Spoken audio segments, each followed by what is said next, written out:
The year was 2008, and I was off to college.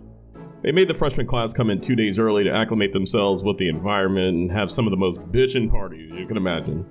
The night before classes were to start, they wrangled us all up on the common grounds and showed us the biggest blockbuster movie at the time,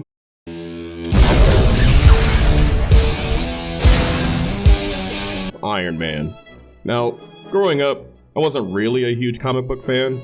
I watched the Batman animated series, X-Men, Spider-Man, shit like that, but never really liked reading the comics. I mean, manga was the animated reading material that I chose. So, watching this film was kind of whatever to me. 2 hours later, I was transformed into a super fan. The knowledge that this movie would be connected to others over the next decade plus got me hyped. It led me on a long and sometimes arduous journey to watch as many of these Marvel films as possible to get ready for the Avengers Endgame. Some 20 movies later, I reached the end of the goal and got the prize I had come for. I was done with this series, and just like Tony Stark, I decided to fade away and never return to it. Then, the internet would not shut up. I've heard so much acclaim over the years about Tom Holland and his Spider-Man movies, and I actively avoided them. Tobey Maguire was my Spider-Man, and I was A-okay with his performance and legacy within the role. I watched The Amazing Spider-Man 1 and decided, yeah, I'm good. But to be honest, I always wondered what I was missing. When the announcements came for No Way Home and that trailer dropped, oh boy, I got excited all over again. So with that, I decided to give Tom Holland's Spider-Man a try, and I'm so glad that I did. I just watched Homecoming, Far From Home, and No Way Home, one right after another, and I'm honestly floored with how impressed I am at this series. Now, obviously, there will be spoilers for all three of these movies, so if you haven't seen it, please make sure you do so before going into this. I am going to start spoiling shit in about 2 seconds, 3, 2, alright. Now, this one came out even before Infinity War did, so why didn't I see it? Because this movie came out after Captain America's Civil War, which I did see, and Spider-Man was already on screen doing shit. So why the hell would I go back and watch the origin story? I felt okay to skip that one, and truth be told, I didn't miss anything, really, just a suit upgrade. So, going into this 3-part series, I thought this one was going to be the weakest because it was too low stakes, and it would have the limitations of continuity since they already showed off Spider-Man in an earlier film. And I was wrong as hell. Homecoming is not an origin story, but almost resembles a slice of life type series, which can be really cute and a really nice change of pace. At this point, we don't need another retelling of how Spider-Man got his powers. That's been beaten over the head and retconned so many times, so this movie smartly decides to just skip it and just show us a day in the life of Spider-Man. Tommy's Spider-Man is a lot younger than the other two we've seen before, so him being a sophomore in high school and balancing being a superhero while also not trying to raise suspicion is really interesting. This Peter Parker is a lot more awkward and goofy in comparison to what we've seen before, so a lot of the humor plays off of that, and it works really well. Which definitely was another concern going into this because sometimes the Marvel jokes are a little too much, and it can take you out of the experience. But a joke about how this Spider-Man is too weird to carry out an interrogation, and seeing how that plays out, is humor with a purpose. I like how the bad guy purposely tries to stay small time so the Avengers don't interfere and just end him because that would happen in this universe. I like Flash and Ned in this movie as well. I feel like a bully type character for Peter Parker of this age would have to be an asshole because, well, Peter Parker is a nice dude. So Flash being a bully because he's kind of bullied is a good move. Ned and Peter have excellent chemistry in this movie. I wouldn't say the same for MJ and Peter, but that's partly because Peter has another love interest in this movie named Liz.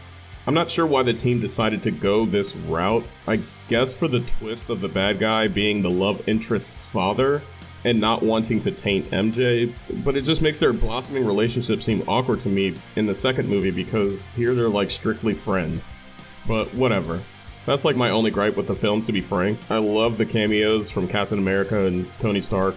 Hannibal Buress is great, and the scenes with the boat and the final fight with the bad guy had me wholly invested. Really good film. Now, this one was just a little weaker for me. I just hate how stupid everyone is in this movie. Characters being ignorant just because the plot needs them to be is something that I always struggle with, and this movie is riddled with that. So real quick, the plot of this movie.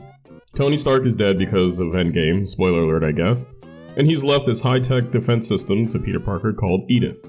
Peter just wants to experience his senior year in peace since he just came back to life and all, but keeps getting calls from Nick Fury because he is an Avenger. This all culminates into Peter trying to escape during his trip abroad that's interrupted by Quentin Beck and something called the Elementals that pose some serious threat to the planet and will destroy it. You see, old Quentin is from another universe where his world was destroyed by these things, and if he and Spider-Man don't act fast, this universe will suffer the same fate. They team up, beat the fire elemental together, and Peter is like, you know what? You seem like a cool guy. Even though I just met you a day ago, let me give you this billion-dollar piece of technology left for me by Tony Stark. And then come to find out that Quentin Beck knew of this technology because he worked for Tony Stark, and he, with a team of other rejects from Stark Industries, conned Peter Parker and Nick Fury, the organizer of S.H.I.E.L.D., into getting Edith so they can fake chaos all over the world, and Quentin Beck can swoop in, save the day, and be an Avengers-level superhero. Think about that for a second. This regular-ass dude wants to join the Avengers. So what? They can be face-to-face with the universe-ending threat one day and this guy will just be like, I actually can't do shit, sorry. And you can't even argue he's like super smart like Tony Stark because he literally needs a team of people to assist him. He doesn't have the same prowess as Tony Stark. And how does Nick Fury not have tabs on this guy? They even teased that one of Beck's helpers was in Iron Man 1 and helped fashion the evil robot suit at the end of that movie. You're telling me Stark Industries didn't tag that guy for life? Or any of these people? Nick Fury has some throwaway line in this movie that he used to know everything, but now after the blip he knows nothing. Maybe this is the signal that the character and S.H.I.E.L.D. are just weak as hell now. Like, to me, the plot of this movie is weak, but the overall outcome of what you're supposed to take away isn't ruined. The movie ultimately is about Peter learning how to be a hero in the absence of his hero, while balancing the normal tendency of a boy going through high school. Peter's will to always do the right thing, and his failures to believe in himself are what drive this movie forward. And ultimately, by the end, he learns the lesson that was set up for him. It's dumb how we get there, but you get the point and understand the message. Tom Holland is definitely the star of the show here, and with this movie, you can see him starting to grow comfortable in the role. The chemistry between him and Zendaya seems less awkward here and a little more believable. The scene where he's putting the suit together a la Iron Man was also really cool. Homecoming was amazing, so it was going to be hard to top that. This movie didn't do that, but it was an excellent setup to the third movie, and that cliffhanger at the end is exactly where No Way Home picks up. So let's talk about that. Here we go. I'm not going to say much about this film since it just came out. All I'm going to say is you need to see this. The feeling I had watching Infinity War, the buildup of years of movies, publicity, interviews, trailers, was something that I thought I would never feel again.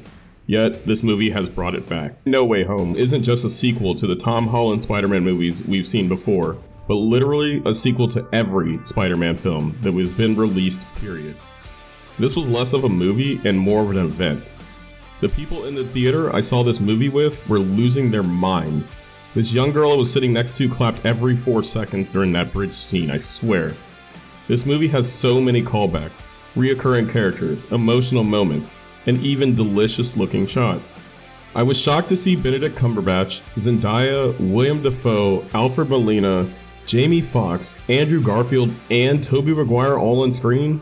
Like, I was unable to process what I was looking at during some points because I literally thought this was too good to be true and there's no way I'm seeing it happen. The chemistry between all these actors is stunning. All their motives are clear and make sense and lead to some interesting situations. Some gripes people may have had with the Tobey Maguire and Andrew Garfield Spider-Man movies are addressed in a pretty comedic and satisfying way. Watching these three different but oddly similar actors portray the same character is just fun. And that's the best word I can use for this movie. Fun. Whereas Spider-Man 3 suffered with the issue of having too many bad guys in one film, Far From Home had no problem whatsoever. And honestly, I think there could have been room for one more. This movie even had Matt Murdock in it. This shit is so cool. It's to the point now that Disney has so many characters at their disposal and so much money that they can have little cameos like this as treats. Seeing how much this cinematic universe has grown, taken over television, movies, has countless series and followings, it's just something we have never had before, and something that should be experienced by all. Now, I will say, if you haven't followed the MCU or checked it out relatively recently, this movie is not going to be anywhere as close to exciting to you, A lot of the payoff of this film is knowing these characters and how they interact with one another, so missing those pieces isn't great. If you're a big fan of the previous iterations of Spider-Man, you gotta watch this movie. Hell, this movie made me like Andrew Garfield's Spider-Man, which before this, I thought was the worst casting decision since Scarlett Johansson in Ghost in the Shell. The conclusion of this movie is one that hits relatively hard, and it'll be interesting to see how this will play out in future Marvel movies. But all in all, this movie is an adventure, man. Totally worth the 2.5 hour runtime. I honestly did not want this one to end, and I will be seeing it again before this review comes out, I'm sure.